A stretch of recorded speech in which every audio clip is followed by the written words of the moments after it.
আসসালামু আলাইকুম। বুঝবার পারতেছি না ভাই রে, কি যে হবি রে। আমরা যে হাসিনার বিরুদ্ধে এত ওয়াজ করতেছি, আবার কি হাসিনা চট করে ঢুকেই নাকি, মাথা খেলতেছে না। এরা কি করবি? আজ পর্যন্ত হাসিনার প্রেসিডেন্ট ছুঁয়ে দিছে, তোরে কোন কথা ঠিক না? বাবা সুপ্পু এখনো ক্ষমতায় বসে আছে। রে মাথা ঘোরে। আল্লাহ, কি যে হবি রে। গণপিটুনি থেকে বাঁচানোর জন্য সেনাবাহিনীর প্রধান উনি 600 কয়েকজনকে বন্দিকে রাখছিলেন, জোরে কোন ঠিক কিনা? তাহলে এ ওবায়দুল কাদেরও কিন্তু ছিল, কাউও ছিল, কিন্তু কাউ একটা সব ছিল। বুঝলাম না, হাসান মাহমুদ ধরা পড়লো, আবার কিছুদিন পরে শুনলাম ওই বাহির দেশে ঘুরতে যায়। তবে আমি বলতেছি, বিএনপি আর জামাত ফেতনা না করে যদি এক হয়ে সামনে নির্বাচন করে, 15-20 বছরে আওয়ামী লীগের নাম নেওয়ার মতো মানুষ বাংলাদেশে থাকবে না। নাম নেওয়ার মতন মানুষ খুঁজে পাওয়া যাবে না। কিন্তু এই দুটার মধ্যে বিচ্ছিন্ন করতেছে একদল ষড়যন্ত্রীকারী। তোর এখন কথা ঠিক কিনা ভাই? মাঝে মধ্যে চিন্তা করে, হ্যাঁ আবার কি ঠান্ডাবাজি করি নাকি, মাঝে মধ্যে চিন্তা।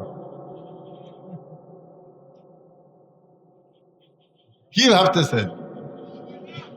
বলা যায় না। 200-র উপর খুনের কেস করা হয়েছে, খালি ঢুকে দেখো। তবে ভাই, আমাদেরকে বিচ্ছিন্ন হলে চলবে না, আমাদেরকে এক হওয়া লাগবে। করে বলেন ঠিক কিনা? কিছুদিন আগে বগুড়া জেলায় একজন এসপি ছিল হিন্দু মানুষ, জোরে কোন ঠিক কিনা?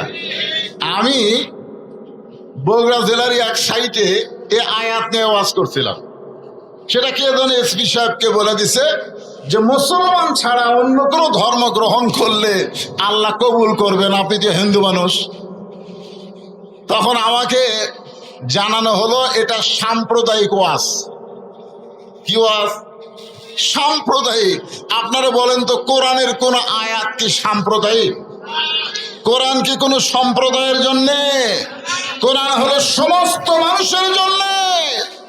তুমি হিন্দু, তুমি বৌদ্ধ, তুমি খ্রিস্টান, আল্লাহ তোমার জন্য সুযোগ দিয়েছে।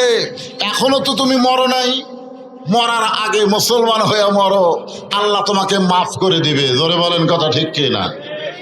তো আমাদেরকে আল্লাহ তাআলা মরার আগেই মুসলমানের ঘরে কবুল করেছেন। আল্লাহর প্রশংসা করার কারণ হলো আল্লাহ আমাদেরকে বিশ্ব নবী, বিশ্ব নেতার উম্মাত হিসাবে কবুল করেছে। যে নেতার আদর্শকে গ্রহণ করলে আপনার কোনো টেনশন করা লাগবে না, নেতা পালায় যাবে, কর্মীরা বিপদে পড়বে, এরকম কোনো টেনশন নাই। বরং বিশ্বনবী বিশ্ব নেতা ঘোষণা করেছেন, আমার সমস্ত অনুসারী যতক্ষণ জান্নাতে প্রবেশ না করবে, আমি নবী ততক্ষণ জান্নাতে প্রবেশ করব না। আমরা সেই নবীর উম্মত, সেই নবী হলেন আমাদের নেতা, যাকে গ্রহণ করার কথা আল্লাহ কোরআনে বলেছেন, লাকাদ কানা লাকুম ফি রাসূলিল্লাহি উসওয়াতুন হাসানা। সফলতা যদি অর্জন করতে চাও, কোন মানুষের চামচাগিরি না করে বিশ্ব নবীর অনুসারী হয়ে যাও। জোরে বলেন কথা ঠিক? আমরা সেই নবীর উম্মত, আল্লাহ আমাদের কবুল করেছেন। এজন্য খুশি হয়ে জবান খুলে আরেকবার বলি আলহামদুলিল্লাহ। আমরা যে কোরআন থেকে তাফসীর শুনবো, আজকে আমি আপনাদেরকে যে আয়াতে কারিমা তেলাওয়াত করেছি, এই আয়াতটাকেই ব্যাখ্যা বিশ্লেষণ করে বুঝাইতে গিয়া এই মুহূর্তে আমি আপনাদেরকে এমন একটা জগতে নিয়ে যাব। জগৎ বুঝেন? সব জগতে গেলে কিন্তু আল্লাহ পাওয়া যায় না। আল্লাহ পাওয়ার আলাদা একটা জগৎ আছে। জোরে কোন কথা ঠিক কিনা? আপনারা বলেন তো, ব্রিটিশের আইন, ডক্টর কামালের সংবিধান মেনে যদি আমরা চলি এবং সেই মোতাবেক কথা বলি, তাহলে আমরা মারা গেলে ওই জগতে আল্লাহ পাওয়া যাবে না। আল্লাহ পাইতে গেলে নবীর তরিকা মোতাবেক আল্লাহর কোরআনকে সংবিধান হিসাবে গ্রহণ করা লাগবে। জোরে বলেন কথা ঠিক কিনা? হ্যাঁ, মনে করেন, আমি কিন্তু বলতেছি মনে করেন। কি করেন? মনে করেন যে জায়গায় আপনারা বসে আছেন এই জায়গাটা হলো মসজিদে নববী। মনে করেন, মনে করতে অসুবিধা আছে? এক স্যার বলতেছে মনে করো এক হালি কলা যদি 1 টাকা হয় 10 হালির দাম কত? মনে করো এক হালি কলায় 1 টাকা, তাহলে 10 হালির দাম কত? এক ছাত্র লাভ দুটা বলতেছে হুজুর স্যার এটা কি কলা? আচ্ছা স্যার কি বলেছে? মনে করো। ওই এখন লাভ দুটো বলে এটা কি কলা? তো স্যার বলতেছে এটা অনুপম কলা। তখন বলতেছে অনুপম কলায় 1 টাকা হালি আপনার।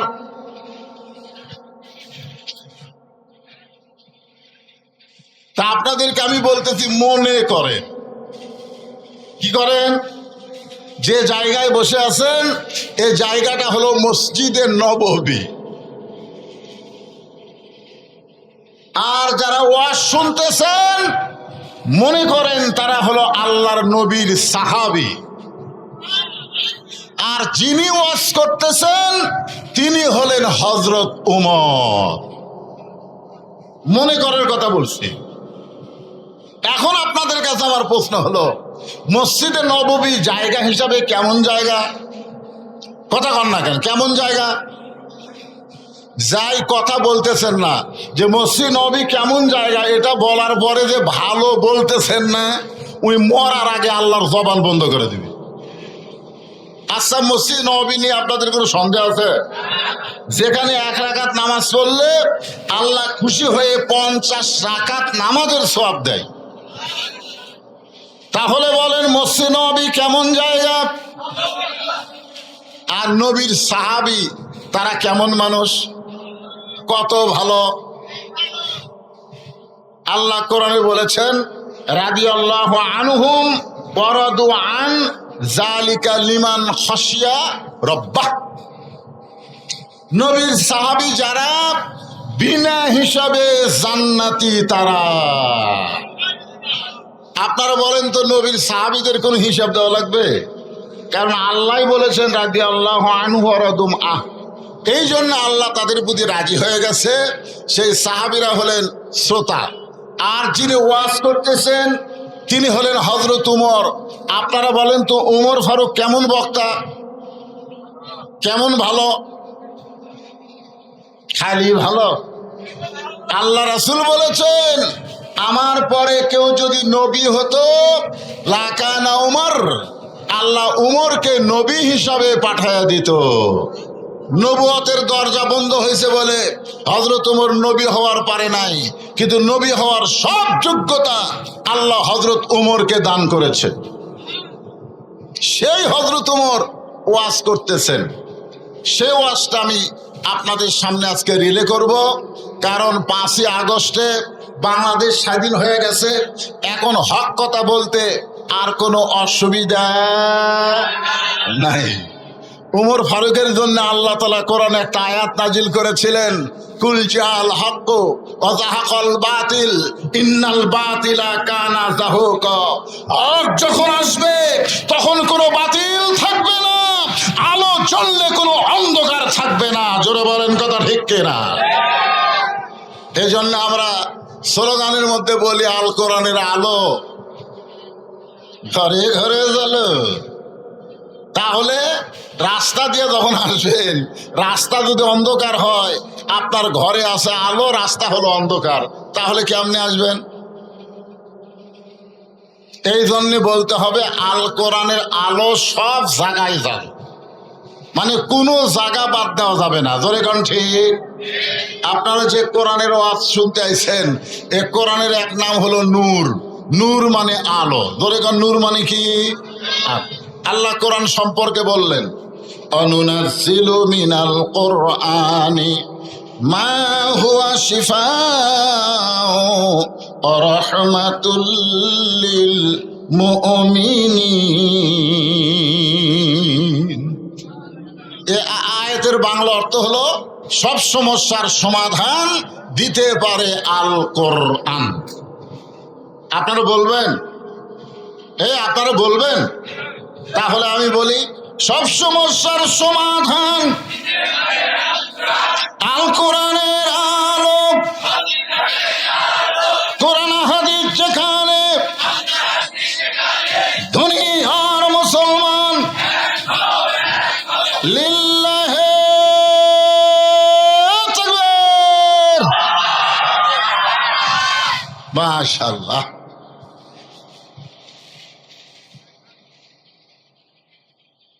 উমর ফারুক যখন মসজিদের মেম্বরে বসে ওয়াজ করতেছেন, ওই সময় তিনি ছিলেন বাংলাদেশের মতন ৯৬টা দেশের খলিফা।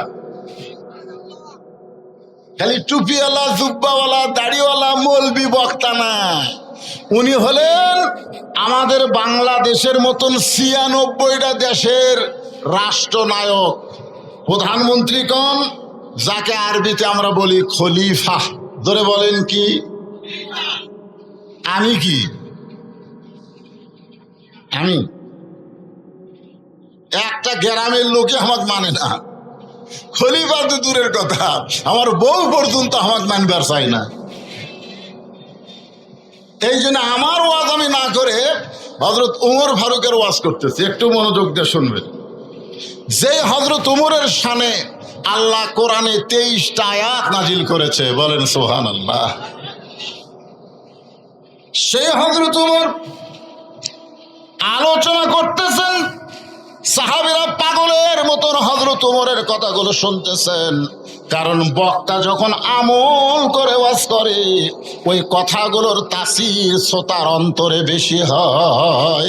যার কারণে আল্লাহ বলেছেন, ওয়ামান আহসানু قولا ممن دعا إلى الله وعمل صالحا وقال إنني من المسلمين। আপনারা আল্লাহর কোরআনের আয়াত শুনলে আপনাদের ঈমান বাড়ে না কমে? আল্লাহ কি বলেছেন? জাদাতুহুম ঈমানা ওয়া আলা রাব্বিহিম ইয়াতাওয়াক্কালুন ওয়াইজা তুলিয়াত আলাইহিম আয়াতুহু জাদাতুহুম ঈমানান। কোরআনের আয়াত শুনলে মানুষের ঈমান বাড়ে না কমে? তো ঈমান বাড়ার লক্ষণ কি? চুপ থাকা, চুপ থাকা। খালি 16 বছর আমরা চুপ থাকার কারণে স্বৈরাচারী আমাকে মাথার উপর ছিল। জোরে কোন কথা ঠিক কিনা? কথা কয় না মানুষ। গত হাটে গোস্ত নিয়ে আইছে, আমি যুক্তি দিচ্ছি, 500 টাকা কেজি। পরের হাটে গেছে 550 টাকা, তারপরের হাটে গেছে 600 টাকা। প্রতি হাটে কয় টাকা করে বাড়তিছে? কেউ কোনো কথা কয় না। কষাই দেখতেছে মানুষ যখন কথা কয় না, তখন ইচ্ছা মতোই দাম বাড়ান যাবে। জোরে কোন ঠিক কিনা? এখন বউ বলতেছে, স্বামী গো, হঠাৎ জামাই চলে আসলো, আজকে কিন্তু 1 কেজি নিলে হবে না, 2 কেজি নেওয়া লাগবে। এখন স্বামী 2 কেজি গোস্ত নেওয়ার জন্য 1200 টাকা নিয়ে গেছে। কয় টাকা? 1200 টাকা নিয়ে গেছে। 2 কেজি গোস্ত নিয়ে যেই মাত্র 1200 টাকা দিছে, তখন গোস্তওয়ালা বলতেছে, ভাই গোস্তর দাম তো 1400। চিন্তা করতেছে 500 টাকার থেকে বারবার ধরলো, কোনো কথাবার্তা বললাম না। এখন কিনা লাগতেছে কত? 700। জোরে কোন কত? তখন ও আস্তে করে যে কষায়ের সামনে যে দাও আছে, ওই দাওটা নিয়ে সামনে যে একটা যে কাঠ আছে, কাঠের উপর গোস্ত কাটে, ওই কাঠে একটা মারছে লাত্তি মারা কষায়ের কান্দের উপর দাও তুলে বলতেছে, বল কত করে কেজি? তখন কষাই বলতেছে, ভাই আপনি যা দিবেন তাই। তার মানে বোঝা গেল, মানুষ যখন জবান খুলবে তখন সেই এলাকার মধ্যে কোনো অন্যায় অবিচার হবে না। ধরে কোন কথা ঠিক কি না? হ্যাঁ, দিনের ভোট রাতে করলো, বিনা ভোটে সব নেতা হলো। আপনারা বলেন তো, বিবাহ না করে কেউ যদি সন্তানের বাপ হয়, ওই সন্তান হালাল জাদা হয় না, ও হারাম জাদা হয়। জোরে কোন কথা ঠিক কিনা? ভোট না পাইয়া যারা এমপি ইলেকশন করলো, সংসদে গেল, ওরা কোনোদিন হালাল নয়, ওরা হলো হারাম। জোরে বলেন কথা ঠিক। কিন্তু আমরা কথা বলিনি, আমাদের কথা বন্ধ। এখন কথা বন্ধ করলে হবে না, কোরআনের আয়াত তেলাওয়াত হওয়ার সঙ্গে সঙ্গে জবান খুলে বলতে হবে আল্লাহু আকবার। বলতে পারবেন? মাশাআল্লাহ। তাহলে কি বললাম? আল্লাহ বলতেছেন ওই ব্যক্তির চাইতে উত্তম কোনো ব্যক্তি নাই যে ব্যক্তি আল্লাহ রাস্তায় মানুষকে দাওয়াত দেয়। শুধু দাওয়াত দেয় না, সে নিজে আমল করে এবং মুসলমান হিসাবে পরিচয় দেয়। আপনারা বলেন তো, আমাদের মতন বক্তা যারা আমরা ওয়াজ করি, আমরা যে ওয়াজ করি সে ওয়াজ অনুযায়ী আমল নাও থাকতে পারে, কিন্তু হযরত উমর যে ওয়াজ করতেছে, আপনারা বলেন তো উমর আমল না করে ওয়াজ করতেছে? এখন চিন্তা করেন, যে বক্তার ভিতরে আমল আছে ওই বক্তার কথার মধ্যে তাসির আছে, আর যে বক্তার আমল নেই ওই বক্তার কথার উপরে তাসির নেই। হযরত ওমর যখন আলোচনা করতেছেন, এমন সময় সাহাবীরা পাগলের মতন তার কথাগুলো শুনতেছেন। এমন সময় এক বেদুইন সাহাবী পিছন দিক থেকে দাঁড়িয়ে বলতেছে, ইয়া আমিরাল মুমিনিন, আপনার আলোচনা আমি শুনবো না। সমস্ত সাহাবীরা পাগলের মতন যখন ওয়াজ শুনতেছে, পিছন দিক থেকে একজন সাহাবী, তাও আবার বেদুইন সাহাবী, পাহাড়ি এলাকার সাহাবী, যাযাবর, যার কোনো ঘর নাই বাড়ি নাই, এরকম একটা সাহাবী পিছন দিক থেকে দাঁড়িয়ে বলতেছে, ইয়া আমিরাল মুমিনিন, আপনার আলোচনা আমি শুনবো। আপনারা বলেন তো, সবাই যখন শুনতেছে আর একজন যদি বলে আপনার আলোচনা আমি শুনবো না, তাহলে যারা সবাই আছে তারা ওই লোকটাকে ছাড়বে? ধরে বলেন ছাড়বে? মনে করেন সাইদি হুজুর যদি ওয়াজ করে আর পিছন দিক থেকে এক শ্রোতা যদি বলে, হুজুর কি ওয়াজ করেন, আপনার ওয়াজ আমি শুনবো না, আপনারা বলেন তোর বাঁচা আছে? ওই গণ ধোলাই খায়া মরবে। কিন্তু বাক স্বাধীনতা থাকার কারণে ওমর ফারুক ওয়াজ বন্ধ করে দিলেন। মানুষের কথা বলার স্বাধীনতা থাকার কারণে আল্লাহর কোরআন দিয়ে যখন বাংলাদেশ চলবে, প্রত্যেকটা মানুষ কথা বলার স্বাধীনতা পাবে। জোরে কোন কথা ঠিক কিনা? সঙ্গে সঙ্গে ওমর ফারুক ওয়াজ বন্ধ করে বললেন, তুমি আমার ওয়াজ কেন শুনবা না? আমার ওয়াজের মধ্যে দোষ কোন জায়গায়? বলতেছে, আপনি যেগুলো ওয়াজ করতেছেন তার চাইতে আমি ভালো ওয়াজ জানি। আপনি যেগুলো ওয়াজ করতেছেন, যে ওয়াজ তারা শুনতেছে, তার চাইতে ভালো ওয়াজ আমি জানি। সঙ্গে সঙ্গে ওমর ফারুক বললেন, এই সাহাবীরা, তোমরা মাঝখানে রাস্তা করে দাও, তোমরা মাঝখানে রাস্তা করে দাও, ওকে আমার কাছে আসতে দাও। ওই বেদুইন সাহাবী যখন হযরত উমরের কাছে আসলেন, সঙ্গে সঙ্গে উমর ফারুক চেয়ার থেকে নিচে নেমে গিয়ে বললেন, ভাই তুমি এখন চেয়ারে বসে ওয়াজ করো, আমার চাইতে ভালো ওয়াজ যদি তোমার জানা থাকে তাহলে তুমি এখন শুরু করে দাও। বেদুইন সাহাবী বললেন, আতিউল্লাহ ওয়া আতিউর রাসূল ওয়া উলিল আমরি মিনকুম, আল্লাহর আনুগত্য করো, নবীর তরিকা মোতাবেক চলো, এবং তোমাদের আমিরকে তোমরা মানো। সুবহানাল্লাহ বলে। আমিরাল মুমিনিন, আমি এত বড় বেয়াদব না যে আপনাকে চেয়ার থেকে নামায় দিয়ে সেই চেয়ারে বসে আমি ওয়াজ করব। আমি এত বড় বেয়াদব না, আমি দাঁড়ায় থেকে ওয়াজ করতে চাই। প্রত্যেকটা সাহাবী চিন্তায় পড়ে গেল, তোকে আমরা চিনি না, জানি না, তুই কে রে? হ্যাঁ, তুই ওয়াজ করবি? উমর ফারুককে ওয়াজ বন্ধ করে দিয়ে উমর ফারুক বললেন, আমি তার ওয়াজ শুনতে চাই। সাহাবীরা চিন্তা করলেন, আমাদের আমির যখন ওয়াজ শুনবে আমাদের আপত্তি করে কোনো লাভ। ঠিক আছে, ওয়াজ করো। তিনটা ওয়াজ করলেন। আমার দিকে খেয়াল করবেন। 1 নম্বর ওয়াজ হলো, ইন্নী উহিব্বুল ফিতনাহ, আমি ফিতনাকে মহব্বত করি। 2 নম্বর ওয়াজ হলো, মাইকের সাউন্ড গেল,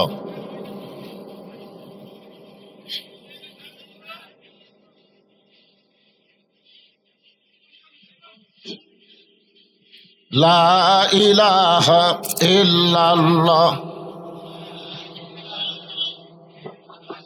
লা ইলাহা, এই সাউন্ড বাড়াই দাও, লা ইলাহা ইল্লাল্লাহ।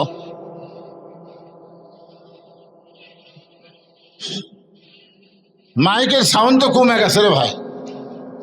আমরা মনে করতাম যে আগেকার স্বৈরাচারীর সময় কারেন্ট দিয়ে ডিস্টার্ব করছে, এই সরকার আসার পরে আর কারেন্ট না তেমন ডিস্টার্ব হবে না। কিন্তু আগেকার সরকার ওই ভারতের আদানি গ্রুপ নাকি গ্রুপের সাথে কারেন্টের একটা চুক্তি করেছিল, যেই চুক্তিটা বর্তমানে ভঙ্গ হওয়ার কারণে কিছুদিন হলে কারেন্ট একটু সমস্যা করতেছে। কারেন্ট আসার সাথে সাথে আপনার জেনারেটর বন্ধ করে এরা এ লাইন দিচ্ছে। আবার যদি কারেন্ট যায় ফ্যানগুলো ঘরে না কেন ভাই?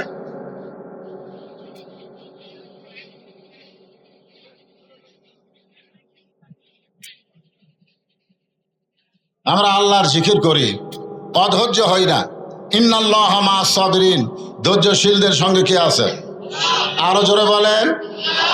গাও ঘেমে যাচ্ছে, গরমে গাও ঘামতেছে, আর আল্লাহর ফেরেশতারা বলে আল্লাহ এরা কি পাগল, আরামের বাড়ি, এসি রুম, ফ্যান ঘরে, সেগুলা বাদ দিয়ে এ গরমের মধ্যে বসে ওয়াজ শোনে, এদের মতন পাগল তো আমরা দেখলাম না।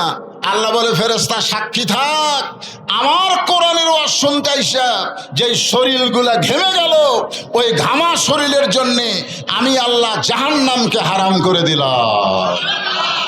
এই মুরব্বী উঠলো কেন? মুরব্বী এখন মুরব্বী বললেও বিপদ। এই রে মুরব্বী নিয়ে একটা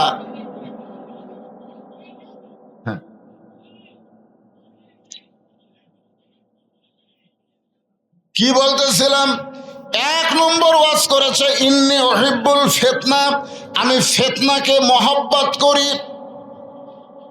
আপনারা বলেন তো 1 নম্বর ওয়াজ যেটা করছে বেদুইন সাহাবী, ওয়াজটা ভালো না খারাপ? ভালো। কি কয় রে? আল ফিতনাতু আশাদ্দু মিনাল কতল, আল ফিতনাতু আশাদ্দু মিনাল জিনা। ফিতনা হলো কতলের চাইতেও, জিনার চাইতেও মারাত্মক গুনাহ। এখন বর্তমান বাংলাদেশে আগামী নির্বাচনে আমরা সমস্ত ইসলামী দল একত্র হয়ে নির্বাচন করতে চাই। এর মধ্যে যদি কোনো এক দল ফিতনা বাজায়, কি মনে করতেছেন? আমরা মুজিব শাসন দেখেছি, দেখিনি? আমরা জিয়াউর রহমানের শাসন দেখেছি, কি কর ভাই দেখেন নাই? আমরা এরশাদ চাচার শাসনও দেখেছি তো। আমরা বেগম জিয়ার শাসন দেখছি, আমরা হাসিনার শাসন দেখেছি, বেগম জিয়ার শাসন দেখেছি। আবার ভোট ছাড়া 16 বছর আমরা শাসন দেখলাম। এই 50 বছর হলে আমরা দেখতেছি মানব রচিত, মানুষের তৈরি আইন দিয়া শাসন।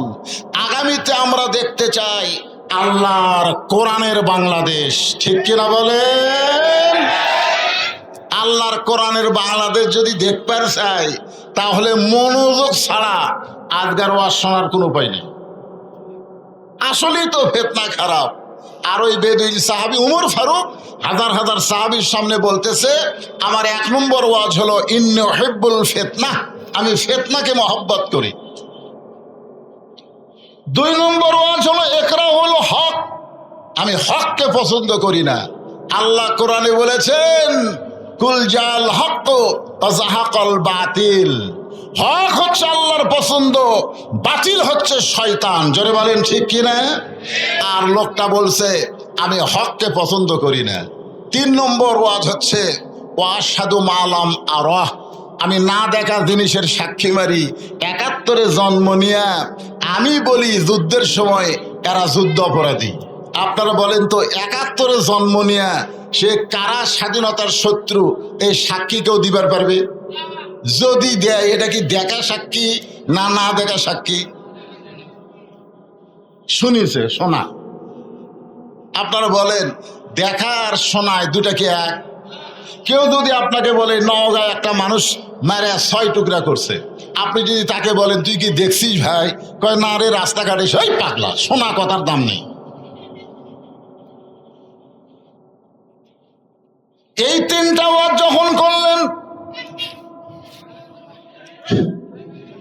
ওমর ফারুক রক্তের মতন তার চোখ 2টা লাল করলেন। আপনারা বলেন তো হযরত ওমর ফারুক যে রাস্তা দিয়া যায়, ওই রাস্তা দিয়া শয়তান কয়দিন যাইতে ভয় পায়? কেন কেন ভয় পায়?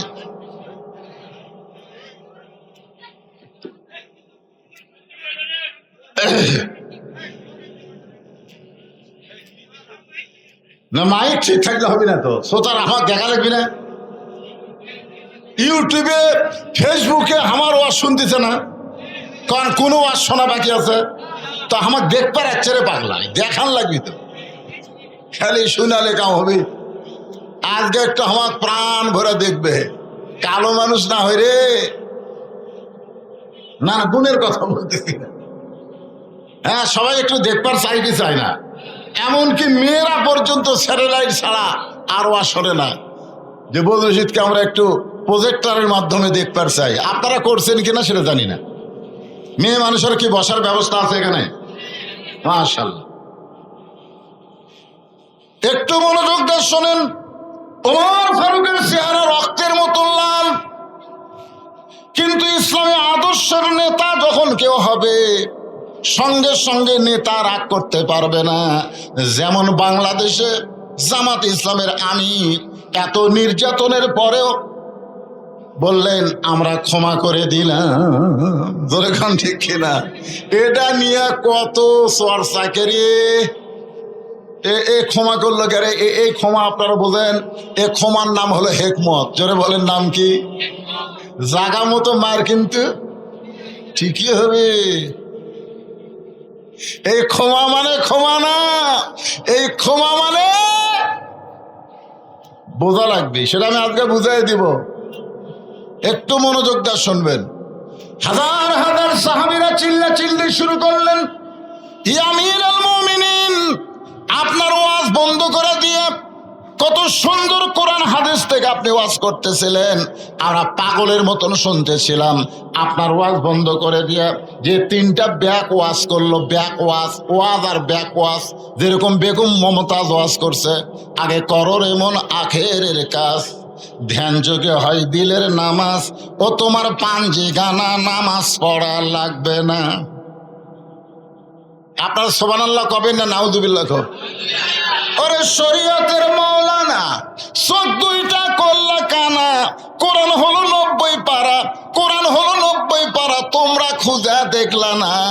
এরকম একজন নাস্তিক ইসলামের শত্রুকে দীর্ঘদিন সংসদের এমপি বানানো হয়েছিল। ধরে কোন ঠিক কিনা?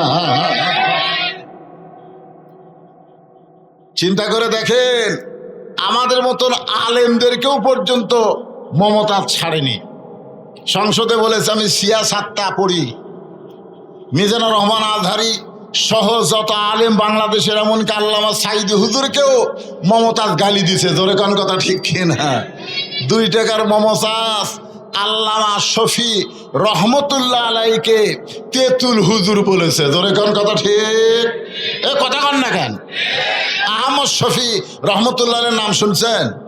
যিনি হাটহাজারী মাদ্রাসার উম্মুল মাদারেজ যাকে বলা হয়, ওই মাদ্রাসার যিনি প্রধান ছিলেন, যিনি হাজার হাজার আলেমদের ওস্তাদ, তাকে মমতাজ বলেছে তেতুল হুজুর।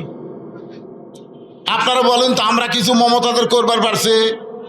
আমি একটু মমতাজের বিরুদ্ধে কয়েক কেস খেয়েছি, আপনারা কিছুই করেননি। হ্যাঁ ভাই রে, সমস্ত সাহাবীরা যখন হইচই শুরু করে দিলেন, ওমর ফারুক বললেন এজলিস, বসো। আমি ওমর যেখানে আছি তোমাদের আমির, আমি কিছু বলার আগে তোমরা হইচই করো কেন? বসো। সবাই যখন বসেছে, ওমর ফারুক বললেন ওয়াজ পাল্টাও। কি করো? ওয়াজ পাল্টাও। বেদিনী সাহাবী বললেন আমি ওয়াজ পাল্টাবো না, আমি যে ওয়াজ করেছি আপনারা বুঝবার পারেন নাই। ওমর ফারুকের সামনে বলতেছে, ইয়া আমিরুল মুমিনিন, আমি যে ওয়াজ করেছি আপনারা বুঝতে পারেন নাই। ওমর ফারুক মনে করলেন লোকটার মাথা খারাপ, পাগল হয়ে গেছে, মানসিক রোগী, তাকে জেলখানার মধ্যে বন্ধ করলেন। কারণ গণধোলাই খাওয়া থেকে ওই লোকটা হেফাজত করার জন্য ওমর ফারুক জেলখানায় বন্দি করলেন। জেলখানায় বন্দি করে যখন শান নামাজ পড়ে হযরত ওমর বাড়িতে চলে গেলেন। বাড়িতে যাওয়ার পরে ওমর ফারুকের সামনে যখন তার বিবি খানা দেয়, ওমর ফারুকের বউ দূর থেকে হযরত ওমরের খাওয়া দেখে, কাছে কোনোদিন বসে খাবার দেয় না। আগে খাবার দিয়ে ওমর ফারুকের বউ দূরে গিয়া স্বামীর খাওয়া দেখে। হযরত ওমর ফারুক প্রত্যেক দিন খাবার আগে একটা দোয়া পড়েন, আল্লাহুম্মা বারিক লানা ফিমা রাযাকতানা ওয়াকিনা আযাবান নার। আল্লাহ রাসূল বলেছেন, তুমি যখন খাবার সামনে পাবে, ইচ্ছা মতো তুমি খানা খাবা না, তোমার ক্ষুধাকে তুমি 3 ভাগ করবা। জোরে কোন কয় ভাগ করবা? 1 ভাগ খাদ্য খাবা, 1 ভাগ পানি পান করবা, আর 1 ভাগ আল্লাহর জন্য ফাঁকা রাখবা। এই তরিকায় কেউ যদি খায়, কোনোদিন বুকের চাইতে তার পেট উঁচু হবে না। খাবারও একটা সাইজ আছে, 1 ভাগ খাওয়া লাগবে। কয় ভাগ? আপনার সামনে খালি গরুর গোস্ত, খাসির গোস্ত, মুরগির গোস্ত, ইলিশ মাছ, ওরে বাবারে আজকে একটা খাওয়া দিমো রে। সমানে খাইতে খাইতে টুটি পর্যন্ত খাওয়ার পরে বলতে থেকে, ভাই দই আছে? মিষ্টি খাওয়া সুন্নত। টুটি পর্যন্ত খাইয়াও মিষ্টি খাবার চায়। আপনারা বলেন তো, ওই কি নবীর তরিকা মোতাবেক খাচ্ছে? কটাকান খাচ্ছে? তোমার ক্ষুধাকে কয় ভাগ করো? 1 ভাগ খাদ্য খাবেন। শোনেন, সবার জন্য বলতেছি, 1 ভাগ পানি পান করবেন, আর 1 ভাগ ফাঁকা রাখবেন। আপনার এই বুকের উপর কোনোদিন ভুঁড়ি উঠবে না। বুকের উপর ভুঁড়ি ওঠা মানেই আপনি পুরুষ মানুষ দুর্বল হয়ে যাবেন। জোরে কোন কথা ঠিক কিনা? ওমর ফারুক দোয়া পড়ে খাবার শুরু করবেন। উমরের বউ দূর থেকে স্বামীর খাওয়া দেখেন। কারণ হযরত উমর প্রত্যেক দিন খাওয়া শেষ করে বিবির জন্য দোয়া করে, আল্লাহ, যে বউটা আমাকে কষ্ট করে রুটি হালুয়া তৈরি করে দেয়, ওই বউটাকে তুমি জান্নাত দিও। হাসরের ময়দানে আমি উমর বেহেশতের হুর গেলমান চাই না, আমার বউটাকে নিয়েই আমি জান্নাতে থাকতে চাই। আপনারা বলেন, কোন স্বামী যদি এইরকম দোয়া করে, তাহলে বউ খুশি হবে না বেজার হবে? আর আমরা কি দোয়া করি? আমরা দোয়া করি, আল্লাহ তুমি আমাকে জান্নাত দিও, আল্লাহ জান্নাতে হুর দিও। বউ চিন্তা করে, খেরে জান্নাত চাইলো ঠিক আছে, জান্নাত আবার হুর কি? একদিন স্বামীকে বলছে, স্বামী হুর মানে কি? স্বামী বলছে যে, হুর মানে সেই রকম সুন্দরী, তোর মতন বেয়া সাইদা না। তুই কি মনে করছিস দুনিয়াতে ঠকছি ঠকছি, মরার পরে ঠকমকারে কমপক্ষে 70টা হুর পামরে। 1-1টা হুর সেই বলে পপি শাবনুর কুলাবি না রে। বউ চিন্তা করে, কারেন্ট গেলে আমি পাকার বাতাস করি, ফাটা পাওত আমি ভ্যাজলিন দিয়ে দেই, কত কষ্ট করে আমি ভাত পাক করে স্বামীরে খাওয়াই, আর সেই স্বামী আমার বাদ দিয়ে বেহেশতের হুর চাই। এই স্বামী তো স্বার্থপর স্বামী। একদিন বউ দোয়া করতেছে, আল্লাহ আমাকে জান্নাত দিও, জান্নাতে হুরা দিও। স্বামী কয়, খেরে বউ হুরা কি? বলে, হুরা হলো সুন্দর যুবক, তোমার মতন পা ফাটা না। এখন আপনারা বলেন, স্বামী স্ত্রীর মধ্যে মহব্বত হবে না গন্ডগোল হবে? এই জন্য উমর ফারুক দোয়া করেছে, আল্লাহ যে বউটা কষ্ট করে আমাকে রুটি হালুয়া তৈরি করে দেয়, আমি দুনিয়া থেকে যখন চলে যাব জান্নাতে, আমার এই বউটাকে আমি জান্নাতে চাই।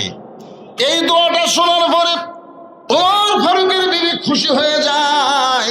নিজের কষ্টের কথা আর মনের মধ্যে রাখতে পারে না।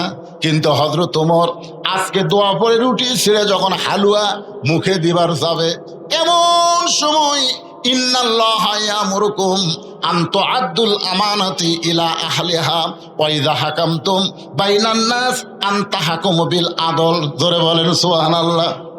এমন সময় আল্লাহর কোরআন ওমর ফারুকের সামনে এসে বলে, ওমর তোমাকে ক্ষুধা লাগতেছে আর তুমি খাইতেছো, কিন্তু যাকে কারাগারে বন্দি করেছো সে খাইছে কিনা একটাবার খবর নিয়েছো? সুবহানাল্লাহ জোরে কোন। তিনটা খারাপ ওয়াজ করার জন্য যাকে হযরত ওমর জেলখানাত বন্দি করছে, বিবেক বলতেছে ওমর তুমি ক্ষুধা লাগতেছে আর রুটি হালুয়া খাইতেছো, কিন্তু যাকে কারাগারে বন্দি করছো সে খাইছে কিনা একটাবার খবর নিছো? আল্লাহ কোরআনে বলেছেন ওয়াইজা হাকামতুম বাইনান নাস আন তাহকুমু বিল আদল, মানুষের ভিতরে তোমাকে যখন উচ্চ আসন দেওয়া হবে, চেয়ারম্যান করা হবে, মন্ত্রী করা হবে, এমপি করা হবে, তখন তুমি খাওয়ার আগে তোমাকে যারা ভোট দিয়ে নেতা বানাইছে তারা খাইছে কিনা একটাবার খবর নেওয়া লাগবে। জোরে বলেন কথা ঠিক? তুমি খাইতে খাইতে গোটা বাংলাদেশ খাইছো। ডক্টর ইউনূস জাতিসংঘের অনুষ্ঠানে গিয়া বলল গোটা বাংলাদেশ ধুয়া করে দিছে। বাংলাদেশের টাকায় ৯৫ বিলিয়ন ডলার এই শালা নেতারা পাচার করছে। জোরে কোন কথা ঠিক কিনা? কথা কও। খাসে তো খাসে, সব পাচার করছে। তারা আবার নেতা। দেখেন কোরআন কি বলতেছে, ওমর ক্ষুধা লাগতেছে আর রুটি হালুয়া খাইতেছো, যাকে কারাগারে বন্দি করছো সে খাইছে কিনা একটাবার খবর নিছ? সঙ্গে সঙ্গে হযরত ওমর রুটি হালুয়া মুখেতে না দিয়া ওইটা টোপলা করে ওই গভীর রাত্রে এশার নামাজের পরে গভীর রাত্রে ওই কারাগারের দরজায় গিয়ে বলতেছে ভাইজান তোমার জন্য খাবার আনছি, মেহেরবানি করে তুমি খাদ্য খাও। কারাগারের কয়েদি বলতেছে কোরআন দিয়া যখন রাষ্ট্র চলবে তখন নেতার ভাগ্যে খাওয়া না হলেও কারাগারের বন্দিরা খাবার ঠিকই পাবে। আল্লাহর কোরআন দিয়া যখন রাষ্ট্র চলবে তখন নেতার ভাগ্যে খাবার না হলেও বন্দিরা খাবার ঠিকই পাবে। ওমর ফারুক কোনো কথা না বলে কারাগারের বেদুইন বন্দি সাহাবীকে খাবার দিয়া যখন বাড়িতে গেলেন, বাড়িতে যাওয়ার পরে ওমর ফারুক ঘুমের বিছানায় যাচ্ছেন, কারণ ওমর ফারুক এশার নামাজের পরে সামান্য সময় একটু ঘুমায়, তারপরে রাতের অন্ধকারে মানুষের দুঃখ কষ্ট নিজের চোখে দেখে আর ঘুরে বেড়ায়। যখন ঘুমের বিছানায় যায় তখন বউ বলে স্বামী গো আজকে কি আপনি খাবেন না? ওমর ফারুক বলে তুমি না আমারে খাবার দিছ, আমি তো খাইছি। বউ বলে দূর থেকে আমি দেখছি আজকে আপনি খান নাই, বরং খাবার টুকরা করে কোথায় যেন নিয়ে গেছেন।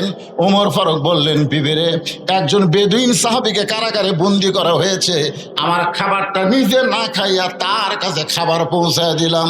বউ বলে স্বামী একটা কথা আপনাকে কোনোদিন বলি নাই, আজকে বলতেছি আপনাকে না খাওয়াইয়া আমি কোনোদিন খাই না। সুবহানাল্লাহ জোরে খান। কেমন বউ? আর আমাদের ঘরত আছে এরা কেমন? হ্যাঁ আপনাদের বউ নাই, স্বামী না খাওয়ায়া খায় না। এই বউ গ্রামগঞ্জে দুই একটা পাওয়া যায়, শহরে। ওমর ফারুকের বিবি বলতেছে আপনাকে কোনোদিন বলি নাই, আজকে বলতেছি আপনারে না খাওয়ায়া আমি কোনোদিন খাই না। তো আপনার যখন খাওয়া হয়নি তো কি হয়েছে, আমারটা তো আছে, চলেন আমরা দুইজন খাই। এখন বিবির খাবার স্বামী স্ত্রী দুইজন দোয়া পড়তেছেন, আল্লাহুম্মা বারিক লানা ফিমা রাযাকতানা ওয়া কিনা আযাবান নার।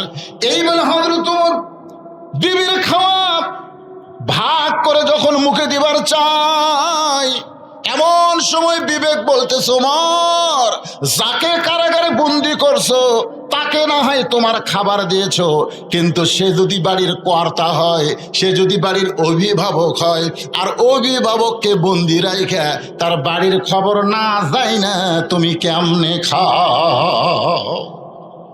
সুবহানাল্লাহ জোরে কান। আল্লাহর কোরআন দিয়ে যখন বাংলাদেশ চলবে, এই বাংলাদেশের কোন নেতা দুর্নীতি করতে পারবে? ওয়াইজা হাকামতুম বাইনান নাস আন তাহকুমু বিল আদল। আমি ওয়াজে বলি 6 বছর ধরে ন্যাংরা আমের চাষ করছে, জ্যৈষ্ঠী মাসে দেখতে গেছে আম পাকছে কিনা, দেখবার যায় দেখে ছোট বাচ্চা গাছের ডালে বসে আম পাড়তেছে আর ব্যাগ ভরাচ্ছে। বাগানের মালিক বলে আমি খাই নাই, পরিবারের কেউ খাইনি, আর তুই আমার গাছে তোর আম পাড়তেছিস, তোর বাপক যা বিচার দি মরে। ছেলে খালি মুচকি মুচকি হাসে। বাগানের মালিক বলে হাসিস কেন? বলে হাসার কারণ হলো আমার বাপও কোথায় দেয় বিচার দেবেন, আমার বাবাও তার এক গাছ চড়ছে। বাগানের মালিক তাকায় দেখে ওর বাপ খালি আম পাড়ে আর বস্তা ভরায়, গাছের ছায়ায় বসে কান্দের বলে আল্লাহ বিচার দিমো কার কাছে? বেটাও চোর বাপও চোর, আজকে আমাদের বাংলাদেশের অবস্থা তাই হয়ে গেছে, বিচার দিবেন কার কাছে? আলেমগুলা জেলখানায় আর বদমাশগুলা সব জামিন পায়। জোরে কোন কথা ঠিক কিনা? চিন্তা করছেন? মাহমুদুর রহমান সবচাইতে বাংলাদেশের ভালো সাংবাদিক। জোরে কোন কথা ঠিক কিনা? মিস্টার জয় সাহেবকে নাকি সে হত্যা করবি, মিথ্যা একটা মামলা দিয়া 6 বছর জেল দিল, 7 বছর জেল দিল। তিনি তার মাকে দেখতে সে একটু হাজিরা দিছে, আবার তাকে গ্রেফতার করে থানার দিছে। এগুলো আইন নয়, এগুলো আইনের নামে প্রহসন চলেছে। চোরেরা বিচারক হয়ে গেছে। জোরে কোন কথা ঠিক কিনা? বিচারক যদি চোর হয়, চোরের কাছে আপনি কি বিচার পাবেন? বেটা চোর বাপও চোর।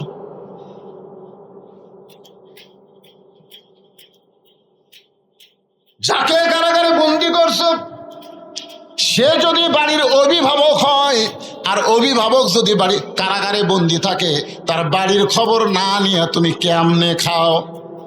উমর ফারুকের খাওয়া বন্ধ হয়ে গেল।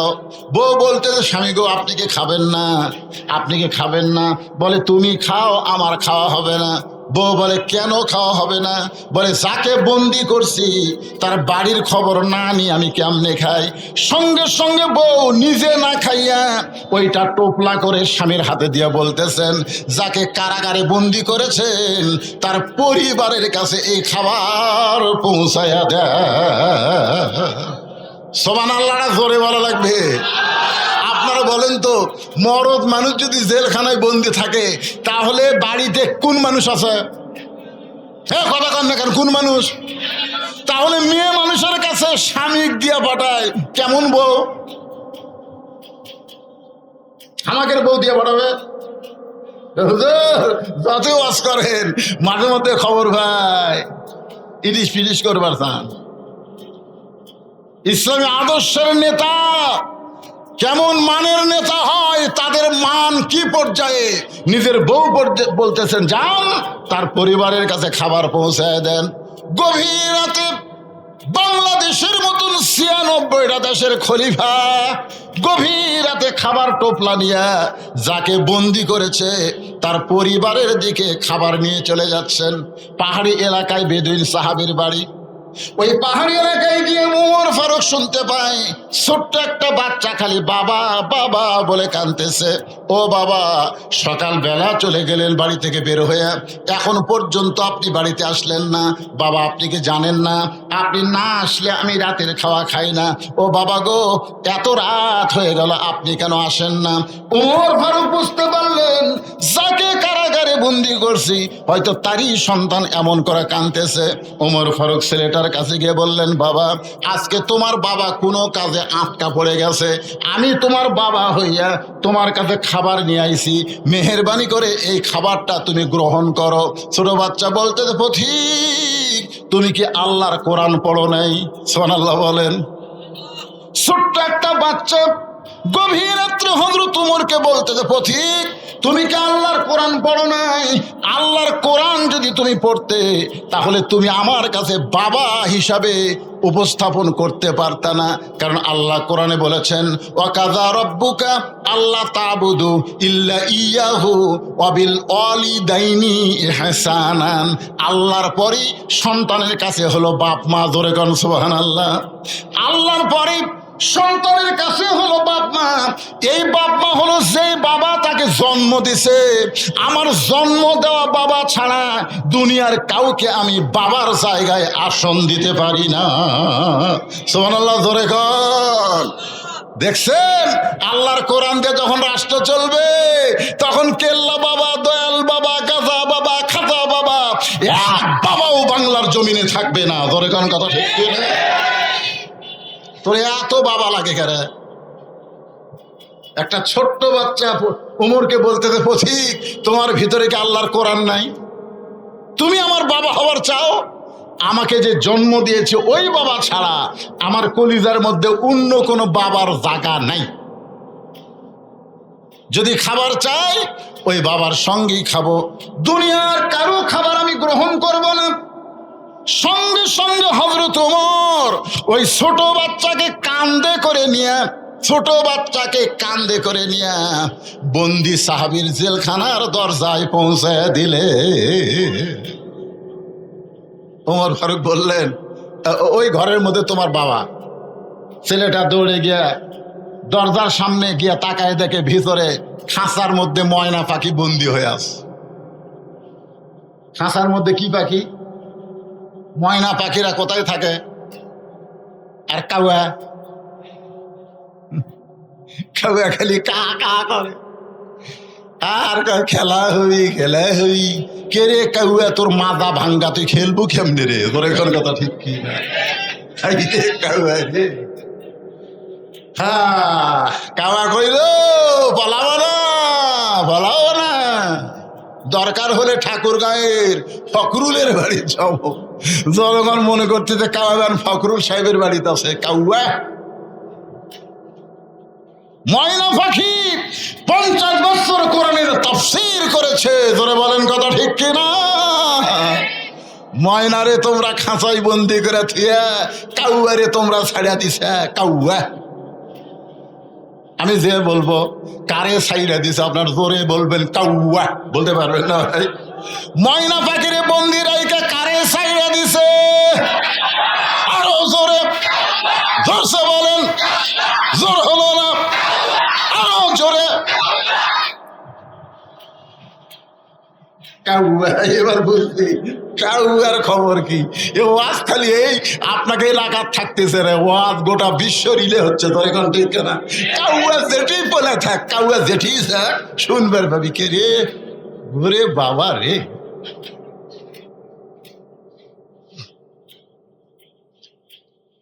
এখন বেদুইন সাহাবীর ছোট্ট ছেলে জেলখানায় দরজায় গিয়ে বলতেছে, বাবা কে তোমাকে জেলখানায় বন্দি করছে? বাবা খালি একবার নাম কও, আমি তাকে সাইজ করব।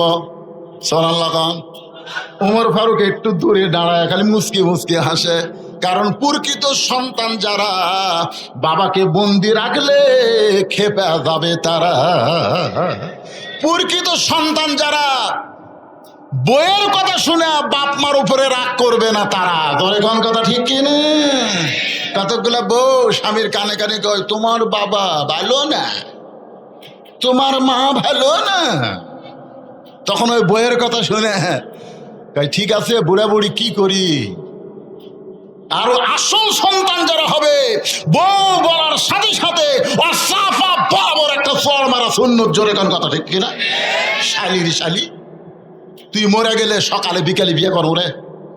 তাই তুই কার বিরুদ্ধে কথা বলিস? আমার বাপের বিরুদ্ধে মায়ের বিরুদ্ধে কথা বলতেছিস? তুই মরলে বিয়ে করবো রে, তোকে ছাড়া দিলে বইয়ের অভাব নেই। আর যাদের বিরুদ্ধে বলতেছিস এই বাপ মা যদি মারা যায় কিয়ামত পর্যন্ত কাঁদলে আর বাপ মাকে পাওয়া যাবে না। জোরে কোন কথা ঠিক কিনা? প্রকৃত সন্তান যারা হবে তারা বাপ মার বিরুদ্ধে একটা কথাও শোনার সময় দিবে না। কথা কন না কেন? বাপ মাও গ্রাম থিয়া শহর তুই 6 তলা বাড়ি করে কি মশান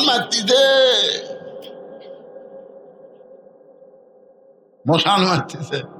বাবা অসুস্থ, এখন সেই 5 ফিট থেকে বগুড়া তাইছে। পপুলারে ডাক্তারের এত ভিড় ভাই, দেখতে দেখতে রাত 9টা বাজে গেছে। এখন রাত 9টার সময় 5 ফিট কাহলো 5 ফিট কেমনে যায়? মন বলতেছে কে তোর বেটার বাসাই তো আছে জলশ্বরী তলা, বাসার যা। মন বলতেছে বেটার বাসার যা। রাত 9টার সময় বেটার বাসার দরজা ডাকতেছে। বেটার নাম আব্দুল্লাহ, ভালো নাম থাকছে। আব্দুল্লাহ কয় কে রে? সবাই আমার সাহেব করে কয়, স্যার করে কয়। আর এত রাত্রে আমার নাম ধরে ডাকে এই মরদ কে রে? আপনারা বলেন তো, বেটা যত বড়ই হুজুর হোক, বেটা যত বড়ই স্যার হোক, বাপ কোনোদিন হুজুর কবি?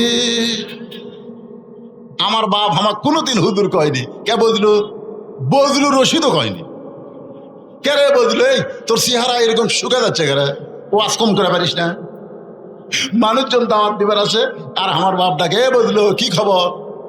আমি কই আল্লাহ রে, একদিন বাবাকে বললাম, আব্বা মানুষজন যখন আসে তখন একটু হ্যাঁ তো হুজুর করে কোয়া লিখবি নাকি?